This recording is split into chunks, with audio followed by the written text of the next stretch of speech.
না স্যার, ওরা তো দেওয়া আছে, ওরা তো অনেকগুলো দেওয়া আছে। ওটা দেওয়া আছে স্যার। ওই যে ভ্যালু অবজেক্টগুলো করানো আছে, এগুলো কি শুধু পয়েন্টগুলো বসালেই হবে? কোনটা?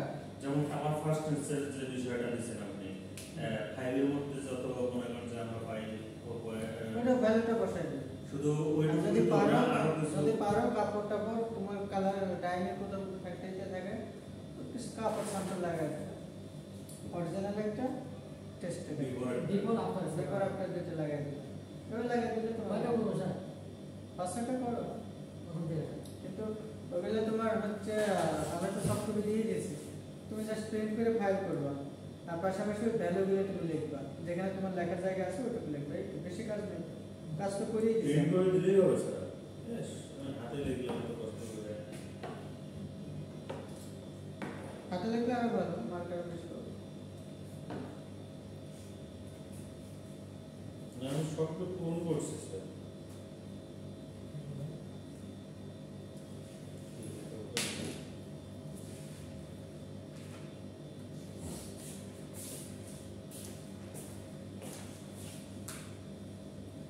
আচ্ছা, ডাইং মেকানিজমে কি করছিলাম বলো তো? ডাইং মেকানিজম কি শেষ করছিলাম? শেষ করে দিছিলাম।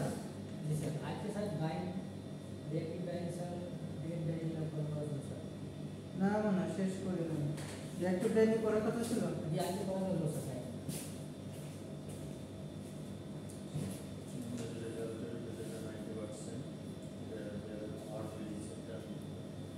এটা স্যাম্পল লাগাই দাও কোথাও, এর ফার্স্ট সেকেন্ড দেখছো তুমি? হ্যাঁ স্যার, সব লিখছি। ওই তো একটু স্যাম্পল লাগাই দাও।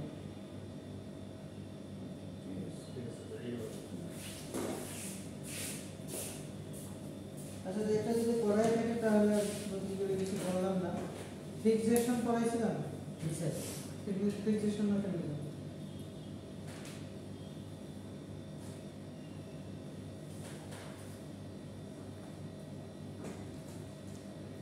রিঅ্যাক্টিভ ডাইরেক্ট নোটটা নিয়ে আসি না।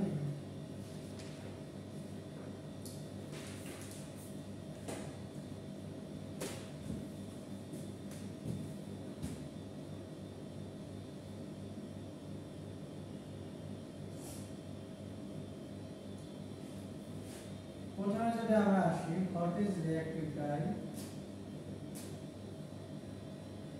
ডাইংয়ে চাকরি করো তোমরা? ডাইংয়ে চাকরি করো? আরডি স্যাম্পল না, আরডি তো বিভিন্ন জায়গায় আছে, তুমি কি ডাইংয়ে? এটা গার্মেন্টসেও আছে, তোমার ইয়া ওয়াশিংয়েও আছে, সব জায়গায় আরডি আছে। তুমি কি ডাইং সেকশন? তাই তুমি মোবাইলটা রাখো, ক্লাসে একটু মনোযোগ দিব। আমার সময় আছে আধা ঘন্টা একটু কিছু শেখার ট্রাই করবো, একটু মনোযোগে দিকে যাও। আধা ঘন্টা দিলে জীবন নষ্ট হয়ে যাবে, ঠিক আছে?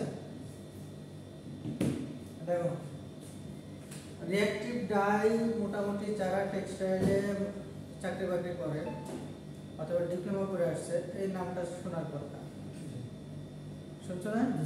আচ্ছা, রিঅ্যাক্টিভ ডাই কোন কাজে ইউজ করা হয় কি বলতে পারবো? Cotton, cellulosic fabric, right. Cellulosic fabric dyeing এর ক্ষেত্রে আমরা সাধারণত রিঅ্যাক্টিভ ডাই ইউজ করে থাকি। এর বাইরে ম্যাক্সিমাম ক্ষেত্রে আমরা রিঅ্যাক্টিভ ডাই বেশি ইউজ করি। আর হচ্ছে তোমার সালফার ইউজ হয়, ভ্যাট ইউজ হয়, তোমার ডেনিম জিন্স এগুলোতে ভ্যাটই বেশি হয়। পাশাপাশি হচ্ছে এইগুলো হচ্ছে সেলুলোজিকের ক্ষেত্রে সবচেয়ে বেশি ব্যবহৃত ডাইস। আর সিনথেটিকের ক্ষেত্রে আমরা যে ডাইগুলো ইউজ করি কোনগুলো? যেমন পলিস্টারের ক্ষেত্রে কোন ডাইটা ইউজ করি? ডিসপার্স ডাইকে বলাই হয়ে থাকে পলিস্টার। আর এর পাশাপাশি তোমার সিনথেটিক আরও অনেক ডাই আছে, যেগুলো তোমার নাইলন পলিমার ফাইবারগুলো করার জন্য। যেহেতু আমাদের দেশে টেক্সটাইল ইন্ডাস্ট্রিজ অথবা মার্কেটটায় বেশিরভাগ জায়গায় দখল করে আছে সেলুলোজিক কটন, এবং এই কটন ফ্যাব্রিক ফাইবার ইয়ার্ন ডাইমের উপর। এবং যত গার্মেন্টস হয় তার অলমোস্ট 80-90% দেখা যাচ্ছে যে একদম 100% কটন গার্মেন্টসে থাকে। টি শার্ট বলো, লেডিস গার্মেন্টস বলো, বেবি ওয়্যার বলো, অথবা হচ্ছে তোমার শার্ট প্যান্ট যাই এবং ব্লেন্ডেডও থাকে, সিনথেটিকও থাকে। তাহলে এই যে 80% গার্মেন্টস অথবা ফ্যাব্রিক আমরা ডাইং করে থাকি, সেটা কোন ডাইং? অলমোস্ট 95% ক্ষেত্রে আমরা রিঅ্যাক্টিভ ডাইস ইউজ করি। তাহলে এই রিঅ্যাক্টিভ ডাইস কেন আমরা রিঅ্যাক্টিভ ডাই বলতেছি অথবা হোয়াট ইজ রিঅ্যাক্টিভ ডাই, এই জিনিসটা আমাদের জানা দরকার না? তোমাদের এইখানে দেখো রিঅ্যাক্টিভ ডাই নামে যে কোনো একটা বক্স নিয়ে আসো, কালারিং বক্স।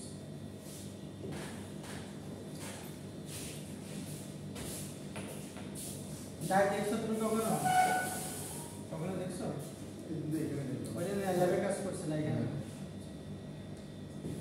রিঅ্যাক্টিভ লেখা যেটা যে কোনো একটা নিজের মধ্যে যাবে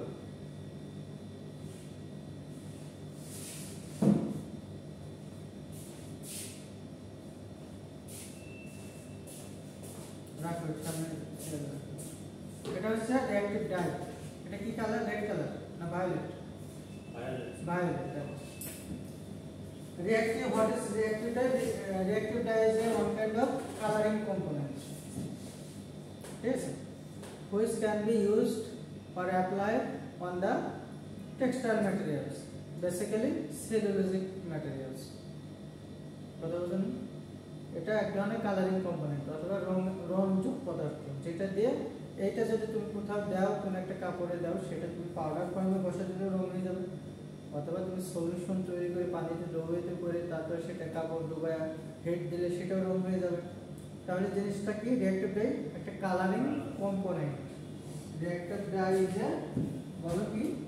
colouring component. Reactive dye is a colourant.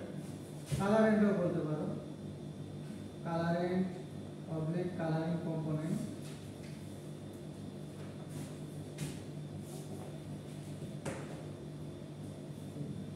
ঠিক আছে? আচ্ছা, why so called reactive dyes is so called reactive dye, এরকম যদি আমরা বলি, অথবা why reactive dyes is so called, সেক্ষেত্রে মানে রিঅ্যাক্টিভ ডাইকে কেন রিঅ্যাক্টিভ ডাই বলা হয়, অথবা এটাকে কেন আমরা রিঅ্যাক্টিভ ডাই বলি, তাহলে এক্ষেত্রে আমরা বলতে পারি রিঅ্যাক্টিভ ডাইসের ফাংশনাল গ্রুপ, মলিকুলার স্ট্রাকচারের ফাংশনাল গ্রুপ অথবা রিঅ্যাক্টিভ গ্রুপ থাকে, যেটা কি করে সেলুলোজের সাথে আর সেলুলোজের হাইড্রোক্সিল গ্রুপের সাথে বন্ড গঠন করে। এই জন্য এই ডাইকে বলা হয়ে থাকে রিঅ্যাক্টিভ ডাই। আচ্ছা, এটা এভাবে বলা যায়, reactive dyes are so called because reactive dyes can be form can create the covalent bond with the cellulosic fiber and become a part of cellulose. That's why this type of dyes are called reactive dye. মানে reactive dye can be formed covalent bond with cellulosic fiber and become a part of cellulose. That's why we can say reactive dyes is reactive dye. এভাবে বলা যায়। আর যদি বাংলায় বলি, reactive die সেলুলোজের সাথে covalent bond গঠন করে। কি বন্ড? Covalent bond. শক্তিশালী বন্ড। হ্যাঁ, এটা কি করতেছে কার সাথে? সেলুলোজের সাথে। এই জন্য এবং সেলুলোজের একটা পার্টে পরিণত হয়েছে। পার্টে পরিণত হচ্ছে এবং সেটা কি হয়ে যাচ্ছে, এই জন্য আমরা এটাকে কি বলছি? Reactive die. আমরা রিঅ্যাক্টিভ ডাইসের যদি মলিকুলার স্ট্রাকচারটা আমরা অ্যানালাইসিস করে দেখি, তাহলে দেখা যায় সেখানে ফাংশনাল অথবা রিঅ্যাক্টিভ গ্রুপ থাকে। আচ্ছা, আমরা সাধারণত দেখি যে এই কালারিং কম্পোনেন্টগুলো অ্যানায়নিক, ক্যাটায়নিক, নন অ্যানায়নিক ক্যাটাগরি করে থাকে। আয়ন তো চেনো, ionic negative charge, positive charge, এগুলো চেনো। যেমন হচ্ছে ধরো সোডিয়াম হাইড্রোক্সাইড, এটা কি? হ্যাঁ, এটা পজিটিভ স্যার। সোডিয়াম হাইড্রোক্সাইড এটা কি? এটা কি কেমিক্যাল? জি স্যার। এটার নাম কি, chemical name? Boron salt sir. বলো সিরিয়াসলি তোমাদের অবস্থা তোমরা বুঝছো? এটা হচ্ছে sodium hydroxide, sodium hydro oxide, name হচ্ছে অ্যালকালি এবং ট্রেড নেম হচ্ছে, ট্রেড না জাস্ট ট্রেড নেম বলা যায় কাস্টিক সোডা। এটাকে যদি আমরা পানিতে দিই কি হয়? কাস্টিক সোডা এখানে আছে না, তোমরা যখন ডাই করছো ল্যাবে এরকম ছোট ছোট ইয়া দেখছো না, কাস্টিক সোডা গুলো তোমরা কি পানিতে দেওয়ার পরে এটা কি করছো, স্টাইলিং করার পরে গলে গেছে, দ্রবীভূত হয়েছে না, তো পানিতে দিলে এটা দ্রবীভূত হয়ে যায়, আয়োনাইজ হয়। এবং আয়োনাইজ হয়ে আমরা জানি সোডিয়াম হচ্ছে পজিটিভ চার্জযুক্ত, হাইড্রোক্সাইড গ্রুপটা হচ্ছে নেগেটিভ চার্জযুক্ত, জাস্ট পজিটিভ নেগেটিভ পার্টটা সেপারেট হয়ে যায়, তাই তো? পজিটিভ এবং নেগেটিভ দুইটা জিনিস যদি একত্রিত করা যায় তাহলে সেটা পজিটিভ নেগেটিভ অ্যাট্রাকশন হয়, একটা বন্ড গঠন করে একটা নতুন একটা প্রপার্টিসের কম্পাউন্ড তৈরি হয়, সেটাই হয়েছে এখানে। তো এখানে দেখো যখন আমার পানিতে দেওয়া হয়েছে সোডিয়াম পজিটিভ আয়ন যুক্ত আর হাইড্রোক্সাইড নেগেটিভ আয়ন, দুটো কি হয়েছে আয়োনাইজ হয়ে আয়নগুলো সেপারেট হয়ে গেছে, পার্ট বাই পার্ট হয়ে গেছে, এইভাবে সেটা কি হয় পানিতে দ্রবীভূত হয়। আচ্ছা, এটা বলার উদ্দেশ্য ছিল কি এই রিঅ্যাক্টিভ ডাইসের আয়ন আছে, এটা হচ্ছে অ্যানায়নিক টাইপের ডাইস। তোমরা জানো ক্যাটায়ন, অ্যানায়ন, নন, তিনটা ফর্মে আমরা কম্পাউন্ড পেয়ে থাকি। ক্যাটায়ন হচ্ছে পজিটিভ চার্জযুক্ত, এটাকে বলে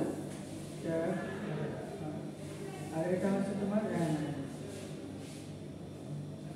আর যেটা নাই সেটা হচ্ছে নন, যেটা কোনো লিকুইডে অথবা দ্রবণে দিলে সেটা যদি আয়নাইজ এবং নেগেটিভ পজিটিভ পার্টটা সেপারেট হয়ে না যায় সেটাকে নন আয়নিক, মানে কোনো আয়ন শো করে না যখন সলিউশনে দেওয়া হয় সেগুলোকে আমরা নন আয়নিক বলি।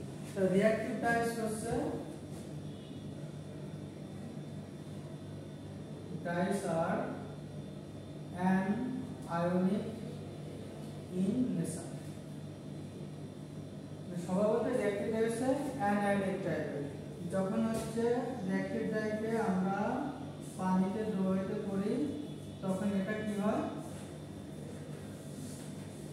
এটা জাস্ট হচ্ছে এই যে নেগেটিভ যে পার্টটা থাকে সেই নেগেটিভ পার্টটা হচ্ছে তোমার কালারিং কম্পোনেন্ট, এটাই হচ্ছে রিঅ্যাক্টিভ পার্ট অথবা কালার পার্ট, এটাই হচ্ছে তোমার নেগেটিভ চার্জযুক্ত হয়, এই জন্য রিঅ্যাক্টিভ ডাইকে বলা হয় অ্যানায়নিক টাইপ ডাইস। আমার কথা কি বুঝতেছো? এটা কি বলো তো, এখানে কি লিখলাম? এটা ধরো একটা reactive dye, reactive dyes is a sodium salt of sulphonic acid. আচ্ছা যাই হোক, এখানে দেখো এটা একটা রিঅ্যাক্টিভ ডাইসের স্ট্রাকচার দিয়েছে, দেওয়ার পর এটা এই রিঅ্যাক্টিভ ডাইটা তোমার সামনে যে রিঅ্যাক্টিভ ডাইটা আছে ওইটার স্ট্রাকচার ধরে নিচ্ছে, ওটা কি করছে পানিতে দিল, পানিতে দেওয়ার পর এটা কি হয়েছে এই যে নেগেটিভ পার্টটা আলাদা হয়ে গেছে, আয়োনাইজ হয়েছে, আয়োনাইজ হয়ে একটা নেগেটিভ পজিটিভ আলাদা হয়ে গেছে, এই নেগেটিভ পার্টটা যে তোমার কি কালার না, তাহলে এটাই রিঅ্যাক্টিভ ডাই। তাহলে এই রিঅ্যাক্টিভ ডাই পানিতে দেওয়ার পরে সেটা কি আয়ন শো করতেছে, নেগেটিভ আয়ন, এজন্য রিঅ্যাক্টিভ ডাইকে বলা হয়েছে অ্যানায়নিক ডাইস অথবা নেগেটিভ চার্জযুক্ত ডাইস। বুঝলেন?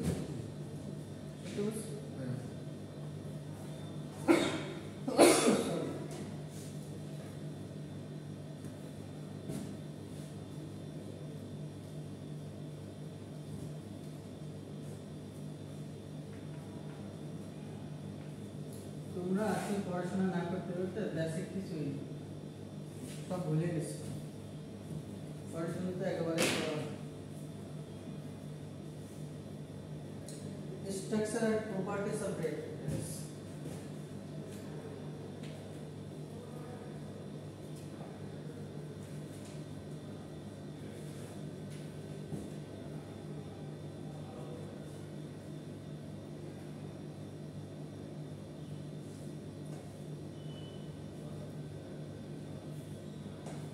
আমি যে ইন্ট্রোডাকশন যে কথাগুলো বলছি ওখান থেকে কিছু বোঝা যায় না যে রিঅ্যাক্টিভ ডাইসের প্রপার্টিসটা কেমন হবে বলা যায় কিছু আমি যে ইন্ট্রোডাকশন এতক্ষণ দিলাম রিঅ্যাক্টিভ ডাইস সেখান থেকে কিছু প্রপার্টিস বলা যায় বৈশিষ্ট্য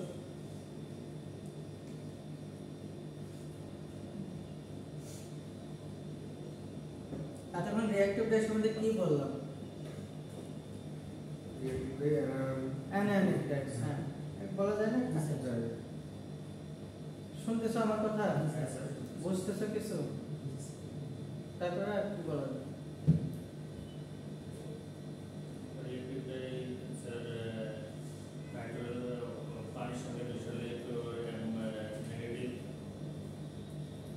আয়নাইজেশনটা নেগেটিভ আয়ন শো করে এবং কালারে দ্রবীভূত হয়ে যায় আর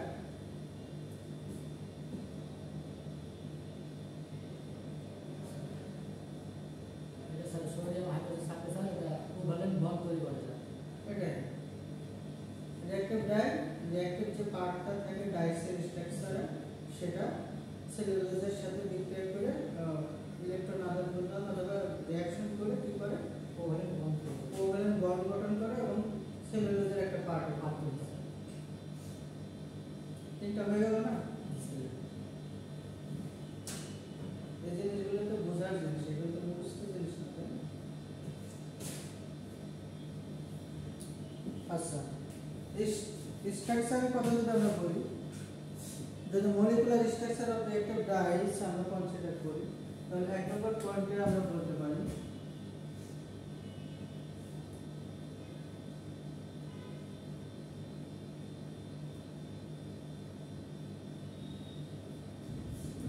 ডাইরেক্ট ডাই ডিরেক্ট ডাই নাম সূত্র জি স্যার পড়া নাই কখনো ডাইরেক্ট না স্যার ডিপ্লোমাতে পড়াইনি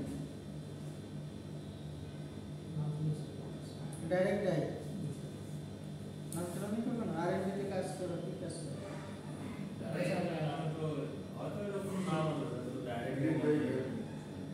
ডাইরেক্ট ডাই তো সবার আগে ডাইরেক্ট ডাই করানো হয় ডিপ্লোমাতে করানো হয় মানে এটা স্যার এটা হাইড্রোজেন বন্ডের মাধ্যমে স্যার ইয়ে হয় স্যার ডাইরেক্ট ডাই হচ্ছে সবার আগের die direct dye which type of direct dyes those type of dyes which can be applied directly towards the textile material cellulosic material basically cellulosic material के directly apply करा जाए that's why these types name is direct dye আর এটার হচ্ছে প্রবলেমটা হচ্ছে direct dye যখন বেশ কিছু লিমিটেশন ছিল প্রবলেমগুলো হচ্ছে তোমার এরকম ফাস্টনেস প্রপার্টিস একটা ফাস্টনেস প্রপার্টিসটা হচ্ছে কালার ফাস্টনেস প্রপার্টিস ওয়াশ মানে স্যার তোমার colour fastness two wash light এইগুলো বেসিক্যালি অ্যাব্রেশন রেজিস্ট্যান্স মানে ঘর্ষণ রাবিং যেটা এইগুলো খুবই খারাপ ছিল কারণ এখানে এই ডিরেক্ট ডাইসগুলো ফাইবার অথবা সেলুলোজের সাথে কোনো বন্ড গঠন করে ওটা স্যার খুব সহজে বন্ধ হয় খুব সহজে ভাঙা যায় স্যার লোকাল যে ডাইনগুলো হয় তোমরা গ্রামে গঞ্জে কিছু কাপড় সাপড় কিনতে পাওয়া যায় লোকাল মার্কেটগুলোতে তোমার কাপড়টা যদি একটু ভিজায় রাখা যায় দেখা যাচ্ছে প্রচুর কালার উঠেছে এগুলো সবই বাংলা ডাইন বলে ইন্ডাস্ট্রিয়াল ল্যাঙ্গুয়েজে বলে বাংলা ডাইন তো এইখানে ম্যাক্সিমাম ক্ষেত্রে ডিরেক্ট ইউজ করা হয় ডিরেক্ট ডাই ইউজ করা হয় আর রিঅ্যাক্টিভ ডাই অনেক দামি ডাই রিঅ্যাক্টিভ ডাই অনেক দামি ডাই অনেক প্যারামিটার মেনটেন করতে হয় এই জন্য হচ্ছে লোকাল ইন্ডাস্ট্রিজগুলো অথবা লোকাল পারপাসে খুব একটা বেশি রেহনটা ইউজ হয় না সেখানে বেশি ইউজ হয় তোমার সালফার ডিরেক্ট ডাই ঘাটো কিছু ঘাটো অনেক দামি ডাই তো এই ডিরেক্ট ডাইটা ম্যাক্সিমাম ক্ষেত্রে লোকাল অ্যাপ্লিকেশন হয়ে থাকে আচ্ছা এই ডিরেক্ট ডাই হচ্ছে reasonable two reactive die same জিনিস যখন ডিরেক্ট ডাই প্রথম ডেভেলপ করা হয়, দেন এটা দেখা যায় যে খুব সহজে কটন ফাইবারকে সেলুলোজিক ম্যাটেরিয়ালকে ডাই করা যাচ্ছে, বাট প্রবলেমটা হচ্ছে ওই যে ফাস্টনেস প্রপার্টিস, রঙের স্থায়িত্বতা, রং খুব সহজে উঠে যায় এবং ডাই মলিকুল যে ফাইবার অথবা সেলুলোজের সাথে বন্ড গঠন করবে, কেমিক্যাল বন্ড, সেটা করে না।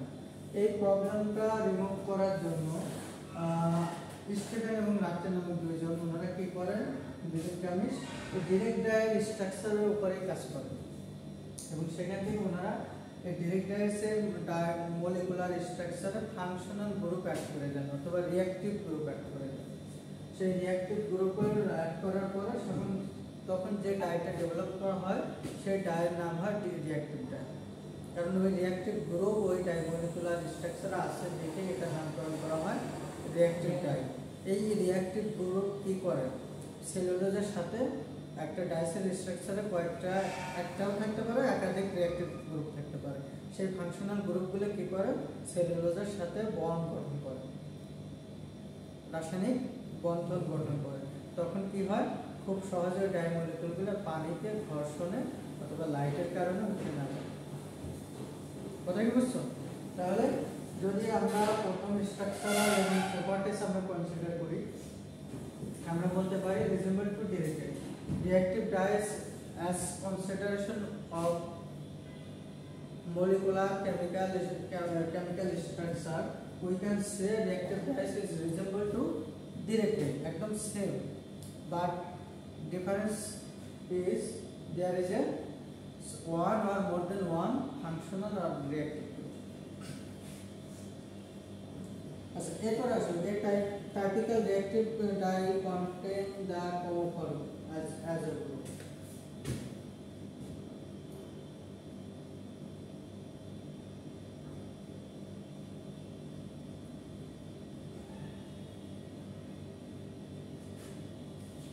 একটা টিপিক্যাল রিঅ্যাক্টিভ ডাই যদি আমরা কনসিডার করি তাহলে তার মধ্যে অ্যাটলিস্ট একটা অ্যাজো গ্রুপ থাকবে। তোমাদের আমরা পার্ট 2 এবং পার্ট 2 তে ওয়ার্ড প্রসেসিং 2 তে মনে পড়াইছিলাম যে কালারিং কম্পোনেন্ট হতে হলে তার মধ্যে কি কি থাকতে হয়। ওয়ার্ড প্রসেসিং 2 পড়ছো না? আচ্ছা, সেক্ষেত্রে হচ্ছে তোমার যেমন কোন একটা বস্তুকে কালারিং করতে হলে তার মধ্যে কি কি গ্রুপ থাকতে হয়, যেমন অ্যাজো গ্রুপ থাকতে হয়, কি থাকতে হয়, অ্যাজো গ্রুপ থাকতে হয়, তারপর হচ্ছে ক্রোমোফোর গ্রুপ থাকতে হয়,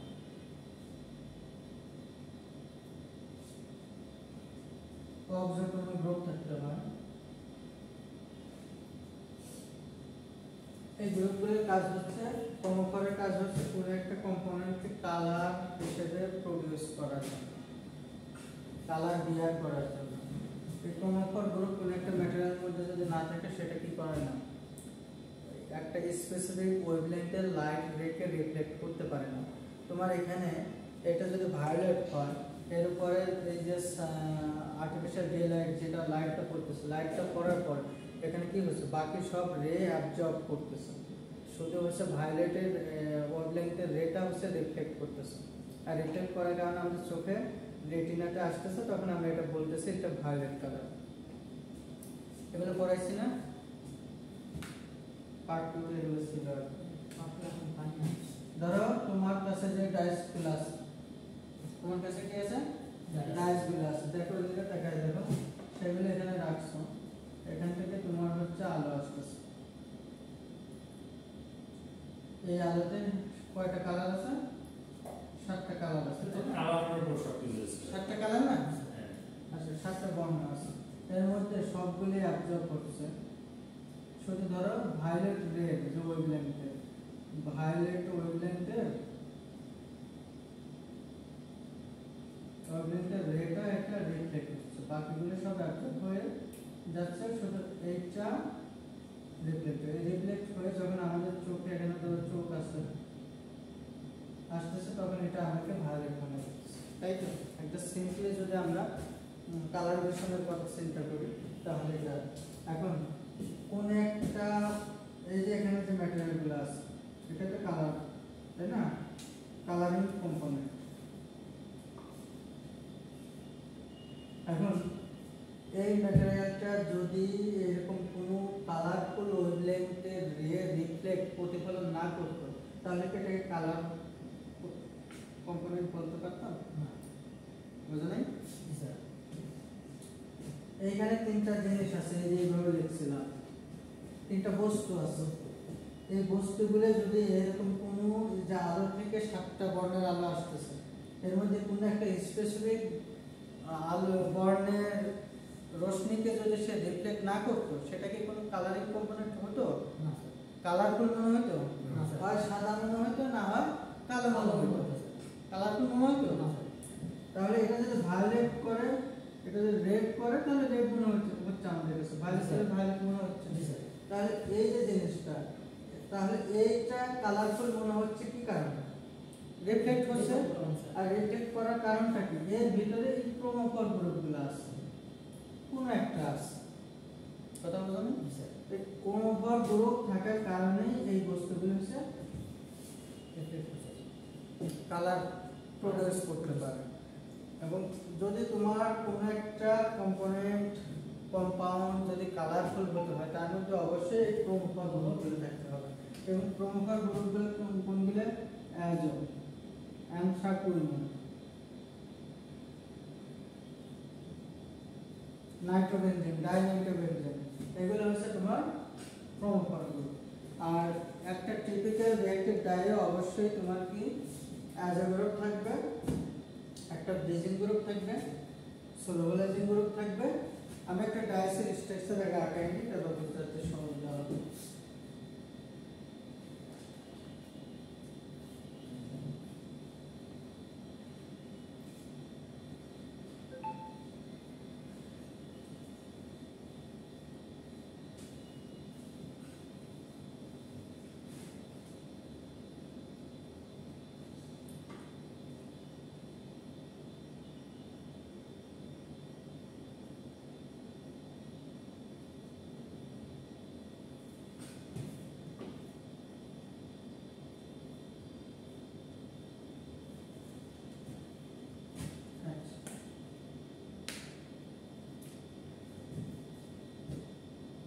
স্ট্রাকচার আমরা দেখিয়ে দিলাম।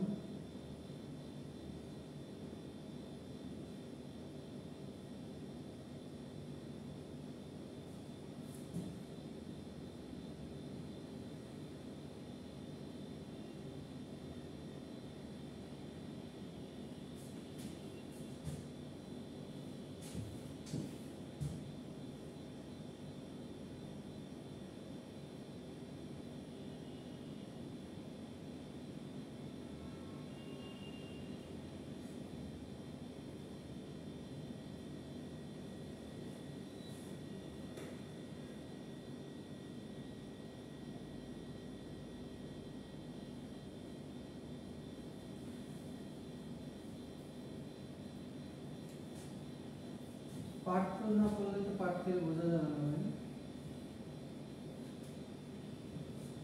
কিন্তু পার্ট টু জিনিসগুলো পরে দেখলে একটু জানতে পারবে।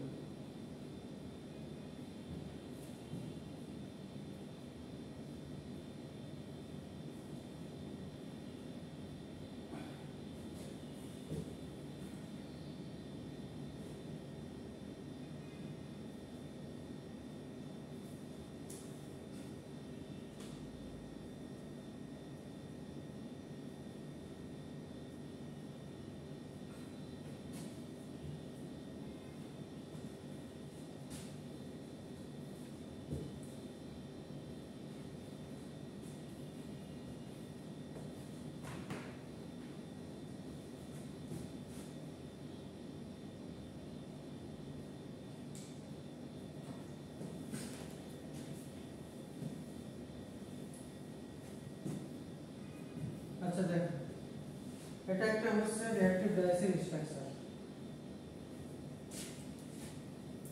এটা কিসের স্ট্রাকচার? একটা রিঅ্যাক্টিভ ডাইস। এটাকে দেখো, তোমার এই যে সামনে যে ডাই আছে না, এটা কি ডাই? Reactive die. আচ্ছা, রিঅ্যাক্টিভ ডাইসের একটা ছোট্ট একটা মলিকুল কনসিডার করো। ছোট্ট একটা মলিকুল, এদিকে দেখো, ছোট্ট একটা মলিকুল। তোমার একটা এখান থেকে থেকে ছোট্ট একটা দাঁড়া ছোট্ট একটা মলিকুল, সেটার স্ট্রাকচার হচ্ছে এটা। বুঝছো কেমিক্যাল স্ট্রাকচার এটা। আচ্ছা এখানে দেখো, এটা যদি আমরা এবার নাম্বারিং করি, এটাকে যদি আমরা দেই, এটাকে যে 1 নম্বর দেই, এটাকে 2 নম্বর দেই, এটাকে 3 নম্বর দেই, এটাকে 4 নম্বর দেই, এটাকে 5 নম্বর দেই। দেখো 1 নম্বরকে আমরা বলতেছি ক্রোমোজেন। কি বলতেছি? ক্রোমোজেন হচ্ছে মেইন ডাইসের যে বডিটা, এটা হচ্ছে মেইন ডাই বডি। কেমিক্যালের স্ট্রাকচারের মেইন বডিটাই হচ্ছে ক্রোমোজেন, যে কি করছে বিভিন্ন আরো আদার্স কনস্টিটিউয়েন্টকে হোল্ড করে রাখছে বন্ডের মাধ্যমে। সে কি করছে? এটাকে ধরছে, এটাকে ধরে রাখছে, এটাকে ধরছে, এটাকে ধরছে। মেইন বডি হচ্ছে এটা, হাতের সাহায্যে বিভিন্ন হাতের সাহায্যে ধরে রাখছে। 2 নম্বর কি আছে? 2 নম্বর বলো। দেন নিবন্ধন, তাই তো? এটা হচ্ছে অ্যাজো গ্রুপ। অ্যাজো গ্রুপ এটাই হচ্ছে তোমার কি ক্রোমোফর। ক্রোমোফর। আচ্ছা দেখো, এই যে ক্রোমোফর একটা বলতেছিলাম না যেখানে এই ক্রোমোফর গ্রুপ, এই যে অ্যাজো গ্রুপ, এই ক্রোমোফর গ্রুপ থাকার কারণে পুরো কম্পাউন্ডটা হচ্ছে কালারিং কম্পাউন্ড। তোমার পৃথিবীতে কত ধরনের জিনিস আছে? সব জিনিস দিয়ে রং করা যায় না। তুমি কাপড় রং করার জন্য কি জিনিস নিবা বলো? তোমার যদি চিনি দেওয়া হয়, চিনি দিয়ে রং হবে? লবণ দিয়ে রং হবে? মাটি দিয়ে রং হবে? মাটিতে কিছু কালারিং আছে, তাহলে সবকিছু দিয়ে রং করা যায়? তো রঞ্জক পদার্থ অথবা কালারিং কম্পোনেন্ট হতে গেলে তার মধ্যে অ্যাজো ক্রোমোফর গ্রুপ থাকতে হবে। সেটা অ্যাজো হতে পারে, অ্যান্থ্রাকোনিন হতে পারে। কথা বুঝলেন? এই গ্রুপ থাকে, এইটা থাকার কারণে পুরো কম্পাউন্ডটা হচ্ছে রঞ্জক পদার্থ। এটা যেখানে দেওয়া যাবে সেখানে রং হবে। বুঝলেন? কিছুই বুঝতেছেন না, জানেন কিছু করার নেই আসলে, কারণ বেসিক নেই তো, এটাই হচ্ছে সমস্যা। তাহলে 2 নম্বর হচ্ছে তোমার ক্রোমোফর গ্রুপ। 3 নম্বর আসো, 3 নম্বর কোনটা লিখছি? NH এটা হচ্ছে ব্রিজিং গ্রুপ।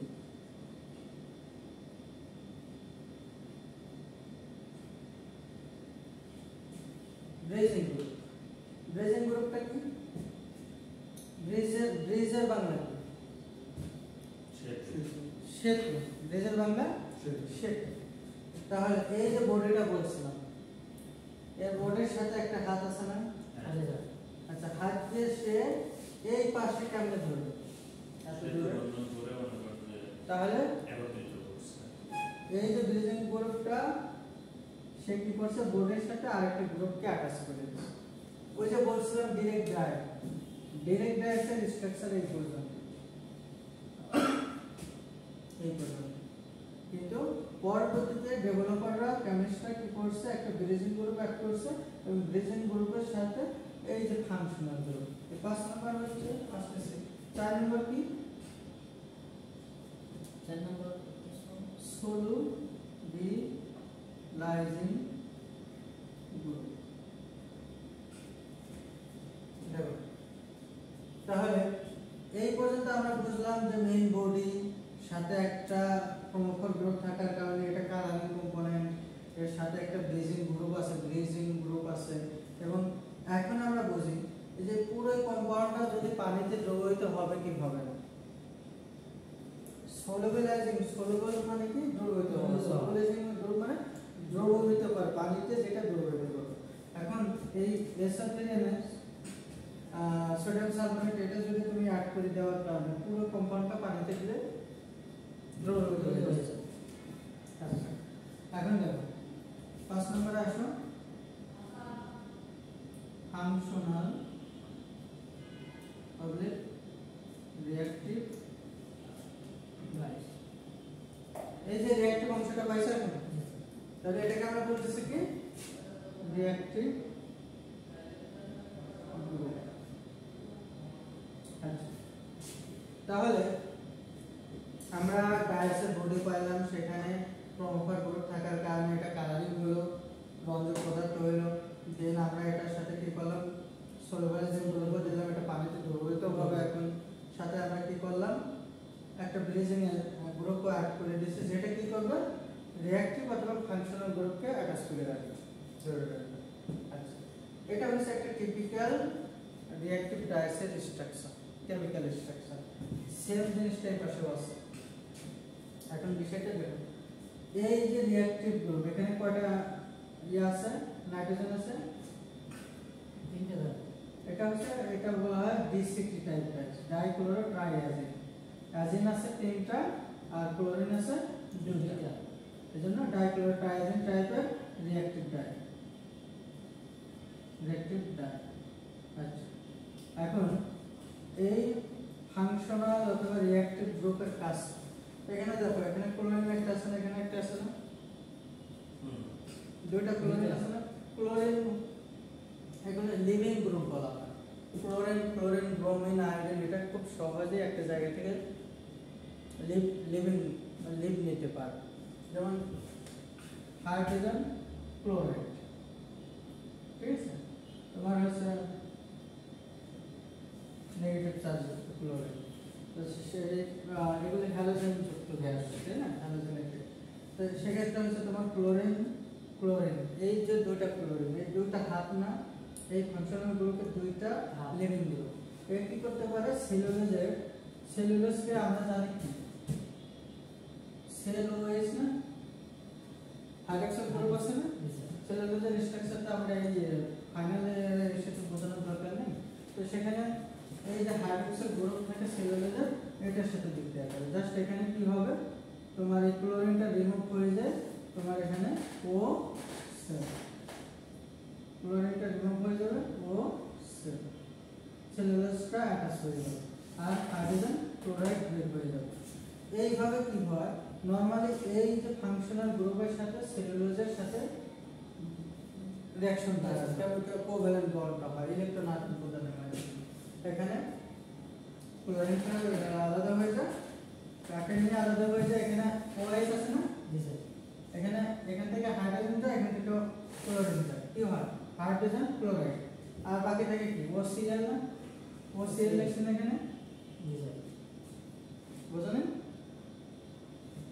সেলুলোজকে আমরা এইভাবে বলি সেল OH, এখানে কিছু লাগে Cl, ক্লোরিন ছিল, এখানে Cl ছিল।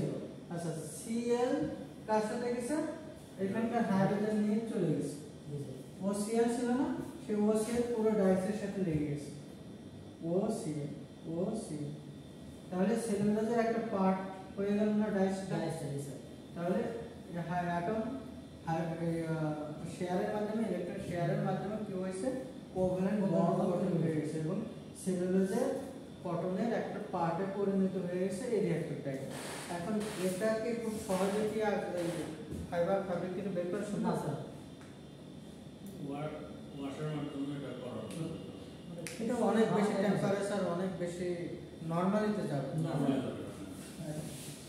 তাহলে আমরা যদি এই স্ট্রাকচারাল প্রপার্টিজটা অ্যানালাইসিস করে দেখি, এটা বলছিলাম রিঅ্যাক্টিভ ডায়াসের ডিরেক্ট ডায়াসের মতোই, বাট ডিফারেন্সটা হচ্ছে এই যে ফাংশনাল গ্রুপ। এখন তো বুঝতে পারছো ফাংশনাল গ্রুপ। আচ্ছা, রিঅ্যাক্টিভ গ্রুপ অথবা ফাংশনাল গ্রুপ একই কথা।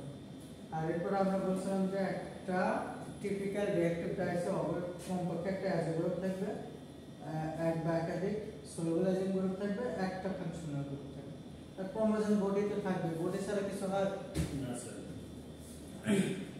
আচ্ছা, তারপরে আসলে 3 নম্বরে কত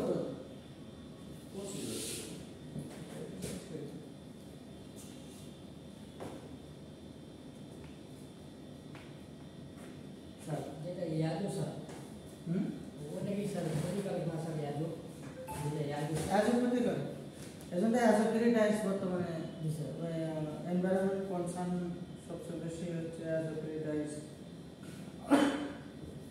আচ্ছা, in a mixed bifunctional structure there are at least 2, যদি তোমার বাই ফাংশনাল হয়, ধরো এই যে ডাই স্ট্রাকচারটা আগে ছিল আমি ডিলিট করে দিলাম, এর পাশে এক ধরনের ফাংশনাল গ্রুপ, এর পাশে আরেক ধরনের ফাংশনাল গ্রুপ, অথবা মিক্সড বাই ফাংশনাল হতে পারতো। তো সেই ক্ষেত্রে তোমার হচ্ছে ফাংশনাল গ্রুপ একটা স্ট্রাকচারের মধ্যে ফাংশনাল গ্রুপ ডিফারেন্ট টাইপের হতে পারে, এবং সেক্ষেত্রে তোমার অ্যাটলিস্ট দুই পাশে দুইটা ক্রমফল থাকবে, অ্যাজ হতে পারে আদার্স হতে পারে, দুই পাশে দুইটা ক্রমফল থাকবে, দুইটা ব্রিজিং গ্রুপ থাকবে, দুইটা ফাংশনাল গ্রুপ থাকবে ডিফারেন্ট টাইপস, এবং সলুবলাইজিং গ্রুপ অ্যাটলিস্ট দুইটা থাকবে, কিন্তু বডি একটাই। এরপরে আছে in a symmetrical bifunction reactive dash there may be twin chromosome, কিন্তু সিমেট্রিক্যাল বাইফাংশনাল রিঅ্যাকশন ডায়াসের ক্ষেত্রে একই টাইপের একটা ক্রোমোজোমের সাথে যে জিনিসগুলো দেখাইলাম সেম আর একটা থাকতে পারে, বাট অ্যাটাচ থাকবে দুটো একসাথে, যদি সিমেট্রিক্যাল বাইফাংশনাল রিঅ্যাকটিভ ডায়াসের ক্ষেত্রে। আর এর পাশাপাশি যদি আমরা বলি রিঅ্যাকটিভ ডায়াসের যে মানে ব্রিলিয়ান্ট শেড আমরা প্রডিউস করতে পারি, any type of wide range of shade can be produced by the reactive dyes, তুমি ভ্যারাইটি শেড টোন প্রডিউস করতে পারো, এত ভালো ভালো ব্রিলিয়ান্ট শেড প্রডিউস করা পসিবল। আর পাশাপাশি হচ্ছে তোমার ভ্যারিয়াস কালারের, যেটা তো বললাম সাফিসিয়েন্ট স্পিড অফ রিঅ্যাকশন, খুব সহজে এবং ইজি প্রসেস রিঅ্যাকশন, এবং ডাইং করার পরে এটা হচ্ছে ওয়াশিং ক্লিনিং খুব একটা ডিফিকাল্ট না। তারপর হচ্ছে তোমার স্টেবল লিঙ্কেজ তৈরি করতেছে, স্ট্রং লিঙ্কেজ অথবা বন্ড গঠন করতেছে, আর ব্রিলিয়ান্ট শেড প্রডিউস হচ্ছে, এগুলো হচ্ছে কমন অথবা general properties of reactive dyes, এগুলো তোমরা একটু দেখে নিও।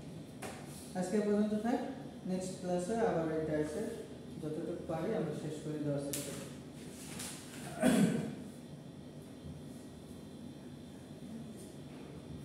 কত বাজে?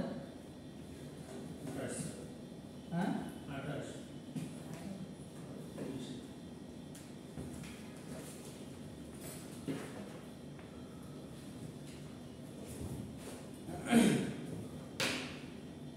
একটা বিষয় হচ্ছে তোমাদের একটা ক্লাস টেস্ট করতে হবে, কয়েকটা জিনিস খুবই হচ্ছে ইম্পর্টেন্ট, যেমন হচ্ছে তোমার ল্যাবের জন্য যে ল্যাব ওটা তো দিয়ে দিস, ওটা তোমার জমা দিতেই হবে, ওটা একটা মার্কস আছে।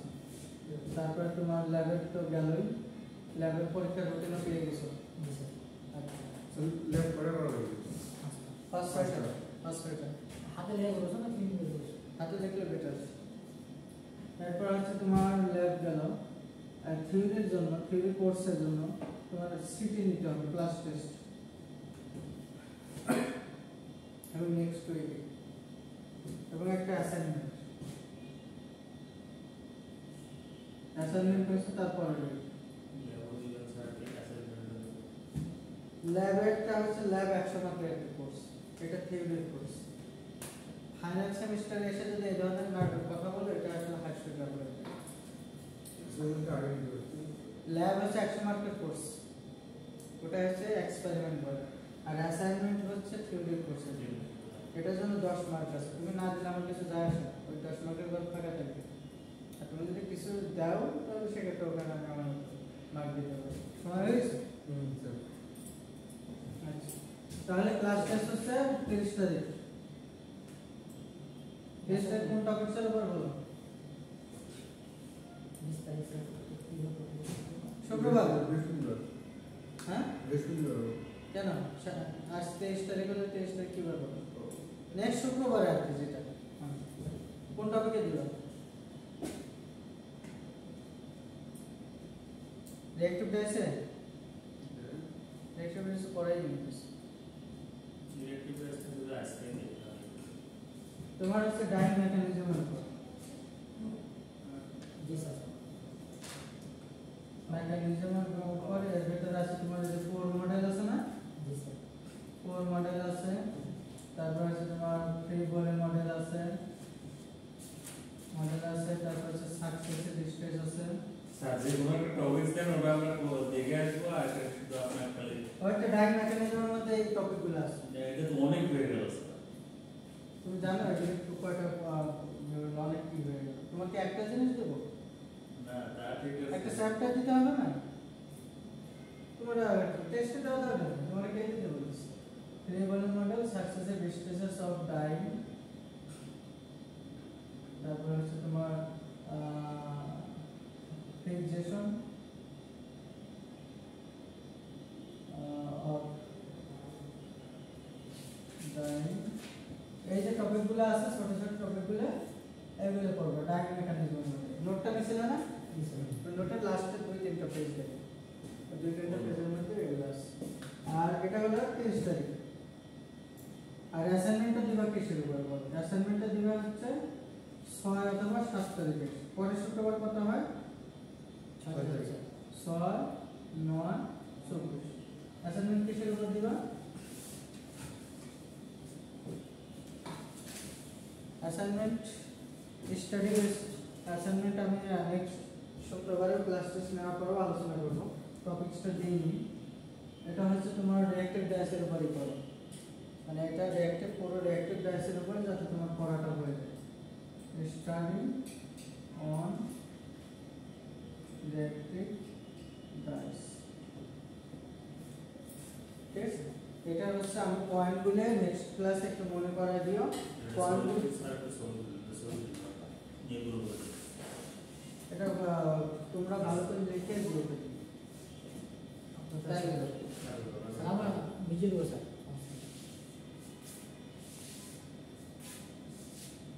ক্লাস টেস্ট কি ফিজিক্যালি হবে? হ্যাঁ, ক্লাস টেস্ট করে দিও। অনলাইন সিস্টেম হবে?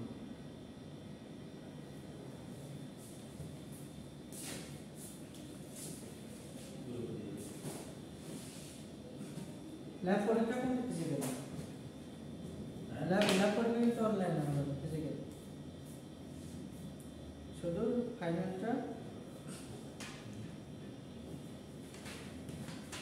ভিডিওটা বলবো।